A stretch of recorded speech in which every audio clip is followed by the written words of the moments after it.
We are with second part of this.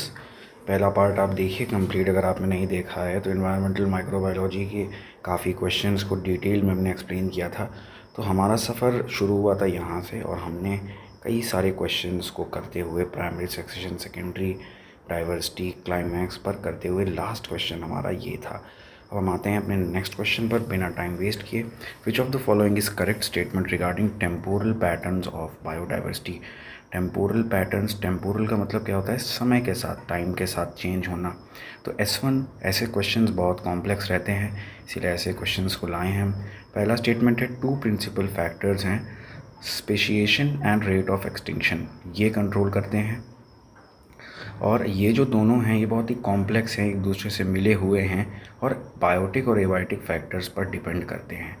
तो options हमारे ये हैं, आप देख सकते होंगे। Both are correct, both are incorrect, first और करेक्ट है, दूसरा करेक्ट है, ऐसे कुछ ऑप्शंस हो गए। तो मैं आपको बता दूं यहाँ पर दोनों ही ऑप्शंस बिल्कुल सही हैं, बोथ आर करेक्ट स्टेटमेंट होगा। एक्सप्लेनेशन को समझने की कोशिश करते रहे। देखिए बायोजियोग्राफी क्या होता है, पहले एक न्यू टर्म से रूबरू हो लें। Biogeography is the study of distribution of the world's species both in past and present. तो टेम्पोरल बायोडाइवर्सिटी को, जब टेम्पोरल पैटर्न्स को पढ़ते हैं तो बायोजियोग्राफी की जाती है। अब इसमें भी कई टाइप हैं, इकोलॉजिकल हैं, बाकी अलग अलग हैं, उसको रहने देते हैं। देखो सिंपल सी बात क्या है, स्पेशिएशन का मतलब क्या है? बर्थ। एक्सटिंक्शन का मतलब क्या है? डेथ। तो जब स्पेशिएशन यानी बर्थ डेथ से ज़्यादा आज हो जाएगा तो स्पीशीज़ बढ़ेंगी, और अगर एक्सटेंशन बढ़ जाएगा स्पेशिएशन से यानी डेथ ज़्यादा होंगी तो जाहिर सी बात है उल्टा होगा। ये पहले स्टेटमेंट में कहीं ना कहीं समझ में आ रहा है कि इसी से क्या होगा, ग्लोबल बायोडाइवर्सिटी यानी अफ्रीका में क्या मिलता है, एशिया में कौन सी स्पीशीज़ है, ये वैसे ही गवर्न होता है। और ये दोनों इंटरलिंक्ड भी हैं कई फैक्टर्स पर, ये भी एक कॉमन सी बात है। तो मुझे लगता है इसमें बहुत डिटेल एक्सप्लेनेशन की ज़रूरत नहीं है, समझ में आ गया होगा। फिर भी कोई डाउट है तो ज़रूर कमेंट करके बताइए। और हमारे टेलीग्राम चैनल्स दिए हुए हैं नीचे, इंस्टा टेलीग्राम पे आप जुड़िए, और आप इंस्टा पे भी हमें अपने क्वेरीज, क्वेश्चंस, न्यूमेरिकल पूछ सकते हैं। इकोलॉजिकल निच क्या डिनोट करता है? मुझे लगता है बेहद आसान है ये क्वेश्चन, फिर भी अगर आपको समझ में नहीं आ रहा है तो it's status with in a particular community. तो जैसे हम कहते हैं निच को हम कंपेयर करते हैं हमारे किससे? ऑक्यूपेशन से, ह्यूमन के काम से। कोई इंजीनियर है, कोई इन्वायरमेंटलिस्ट है, कोई असिस्टेंट प्रोफेसर है, वैसे ही एक ऑर्गेनिज्म का निच क्या होता है? उसकी कम्युनिटी में उसका काम, उसका स्टेटस। बेहतर समझने के लिए आप देख सकते हैं द टर्म निच डिस्क्राइब्स द रोल। किसका रोल? ये रोल है हमारा ऑर्गेनिज्म का जो कम्युनिटी में वो प्ले करता है। प्रे है वो, प्रीडिएटर है, कैसे वो फिज़िकल और इन्वायरमेंटल कंडीशंस के हिसाब से इंटरैक्ट और चेंज करता है, यही होता है एक क्या, उस कम्युनिटी में उसकी पोजीशन ही कहलाती है निच। ध्यान देने वाली बात है कि ये बहुत ही सिंपल है क्योंकि काफ़ी बार आ चुका है। Which one of is not true regarding energy flow through ecosystem. तो जो एनर्जी का फ्लो है वो इसमें से कौन सी चीज़ सही नहीं है? देखिए एनर्जी इनफ्लो बैलेंस आउटफ्लो, यानी कि जो आएगा वो जाएगा, इनफ्लो आना, आउटफ्लो जाना। दूसरा क्या है?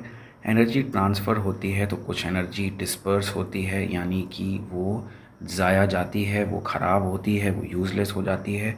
ऑर्गेनिजम्स जो near the beginning of food chain है उन्हें छोटी कम अमाउंट की एनर्जी मिलती है। Shorter food chain large amount के ऑर्गेनिज्म को ज़्यादा सपोर्ट करता है। वैसे आपने आंसर देख लिया, यहाँ पे सी दिया हुआ है, लेकिन इसको एक्सप्लेन करना है कि क्या जो पास में हैं यानी कि फूड चेन में जो शुरू में हैं, क्या उन्हें कम एनर्जी मिलती है? तो ऐसा तो नहीं है। विकीपीडिया से देखिए, इमेज है ट्रॉपिक लेवल एनर्जी ट्रांसफ़र की, तो आप देख सकते हैं कि हो क्या रहा है। तो आप देखेंगे कि जितना ज़्यादा एनर्जी आप यहाँ देख रहे हैं, देखिए प्राइमरी प्रोड्यूसर के पास बहुत ज़्यादा एनर्जी है, बिगिनिंग तो यहीं से हो रही है ना। तो आप देखेंगे कि जो उसके बिगिनिंग के पास वाले हैं उनके पास तो काफ़ी एनर्जी है, लास्ट में आते आते ये कम होती है। तो ये स्टेटमेंट बिल्कुल ही उल्टा है, इसीलिए पूछ रहा था गलत कौन सा है, तो सी ही आंसर सही हो रहा है। अगले क्वेश्चन पे आते हैं, कौन सिम्बायोटिक एसोसिएशन बनाता है? तो आप एल्गी को जानते हैं, फंजाई, बैक्टीरिया, रूट नोड्यूल। मुझे लगता है एक आसान है क्वेश्चन, और डी इसका होना चाहिए आंसर। तो जिनको भी फिर भी कुछ प्रॉब्लम है कि कैसे रूट नोड्यूल प्लांट के साथ लेग्यूम यानी जो दाल हैं, सीरियल प्लांट्स हैं, उनके साथ बनाते हैं, तो ये रिश्ता क्या कहलाता है, इस कहानी को समझते हैं। तो कुछ नहीं है, जो राइजोबिया बैक्टीरिया होता है जो नाइट्रोजन को फिक्स करता है, वो उन जड़ों में, रूट्स में आता है और वो नाइट्रोजन गैस को बदल देता है अमीनो एसिड एंड न्यूक्लियोटाइड में। एल्गी आपको पता है वो एक फोटोसिंथेटिक यूकैरियोटिक ऑर्गेनिज्म है। छोटे बच्चों के लिहाज से कहें तो एक प्लांट आप कह सकते हैं। फंजाई और बैक्टीरिया को तो आप भली भांति जानते हैं। तो सिम्बायोटिक कौन रखता है, सिर्फ रूट। अब आप कह सकते हैं एल्गी भी तो बनाता है, बैक्टीरिया भी, उसकी बात नहीं हो रही है। क्या एल्गी खुद में एक एग्जाम्पल है या नहीं, ये सवाल है। अगले क्वेश्चन पे आते हैं। An ecosystem can not continue functioning without a constant input of energy. बिल्कुल सही बात है, इकोसिस्टम में एनर्जी इनपुट चाहिए, लेकिन ऐसा है क्यों? तो आप ये रीजंस देख सकते हैं। Lost at each trophic level, her trophic level पे एनर्जी ज़ाया होती है, बर्बाद होती है, और ऑर्गेनिज्म जो हैं वो स्टोर नहीं कर पाते हैं, ठीक है। इकोसिस्टम में जो डिकम्पोजर्स हैं वो हैं उस वजह से, या क्लाइमेट चेंज और फास्ट अर्बनाइजेशन की वजह से। कॉन्सेप्ट्स क्लियर हैं तो आपको डाउट होगा तो ये हो सकता है कि ए, बी और डी में आपको डाउट हो सकता है। कम से कम जो बहुत ही बेसिक है वो मैं बता रहा हूँ। सी तो बिल्कुल भी नहीं हो सकता, कॉमन सेंस की बात है।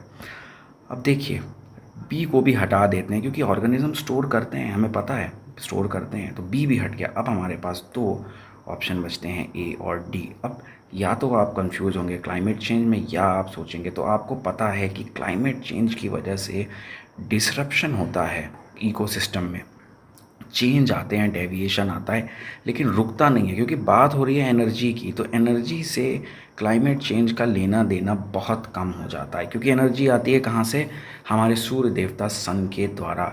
तो सन के द्वारा आती है तो फर्स्ट सही होगा, क्योंकि हर टॉपिक लेवल पे एनर्जी क्या होती है, लॉस्ट। इस वजह से एनर्जी का एक कांस्टेंट इनपुट चाहिए, जो कि हमारे सन रहते हैं मेजॉरिटली।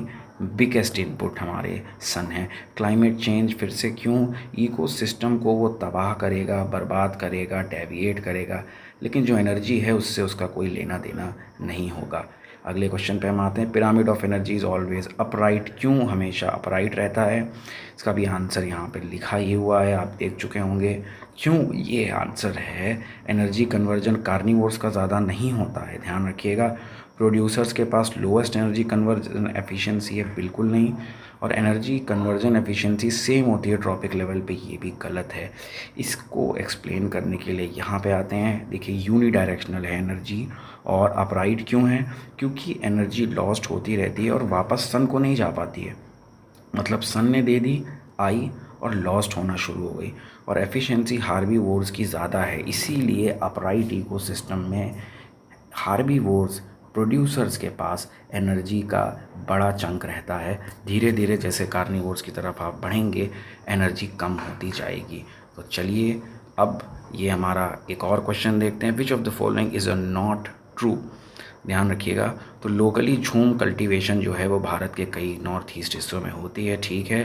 50% तक बढ़ चुका है उसका दायरा, ठीक है। और क्या इसको एग्रो फॉरेस्ट्री में डाला गया है? तो कॉमन सेंस भी आप अगर लगाएंगे तो आपको समझ में आ जाएगा कि 50% अगर झूम कल्टीवेशन होती तो आज क्या हालात होते।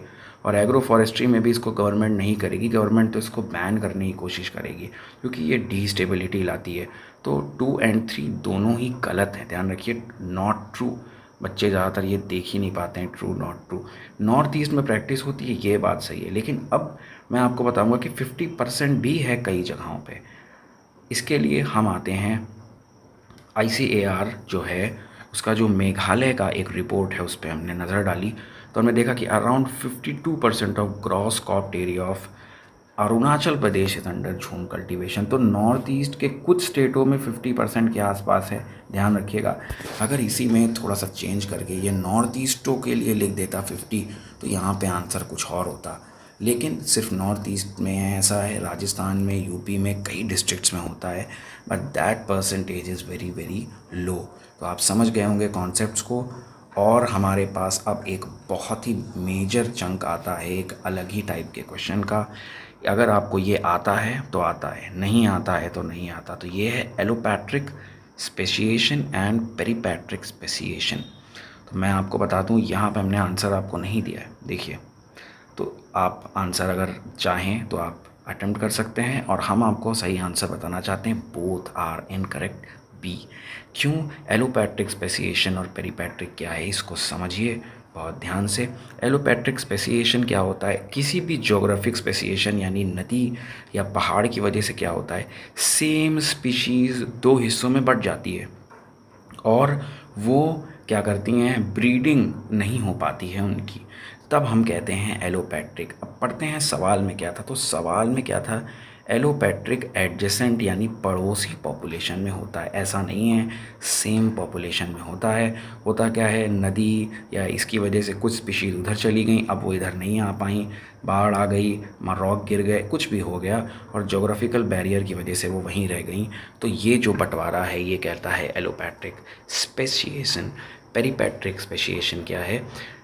पेरीपैट्रिक होता है जब एक बड़े ग्रुप में छोटा एक ग्रुप हो, वो दूसरी तरफ चले जाए खुद से और क्या करे कि अपना एक नया स्पीशीज़ ही बना ले वो, तो उसे हम क्या कहते हैं, हम कहते हैं पेरीपैट्रिक। एलोपैट्रिक और पेरीपैट्रिक में अंतर क्या हुआ? कॉमन ये है कि ज्योग्राफिकल बैरियर ही इनके बीच आएगा, लेकिन एलोपैट्रिक में क्या है, सेम स्पीशीज़ हैं, वो नई स्पीशीज़ नहीं बन रही है, लेकिन हाँ ब्रीडिंग भी नहीं कर पा रही हैं आपस में। पेरीपैट्रिक में ये जो एक गई है इधर, इसने एक नई ही स्पीशीज़ बना ली। मान लीजिए इधर कैट थी, इधर माउंटेन कैट बन गई, इधर डॉग था तो इधर मान लीजिए माउंटेन डॉग बन गया, या ऐसा कुछ। तो ये कॉन्सेप्ट मुझे लगता है क्लियर होगा। यहाँ पर भी अगर आप कहेंगे कि ये पेरीपैट्रिक वाला क्यों गलत है, तो ये भी अलग अलग स्पीशीज़ की बात कर रहा है। बात इनकी बिल्कुल सही है। स्पेशिएशन कब होता है? जब ज्योग्राफिकल चीज़ें सेपरेट करती हैं पॉपुलेशन को, बट सेम स्पीशीज़ के लिए ये बात सही होगी। और भी क्वेश्चंस हैं हमारे, अगले पार्ट को देखिएगा। We have lot of questions. Support करिए हमें। Thank you and have a nice day.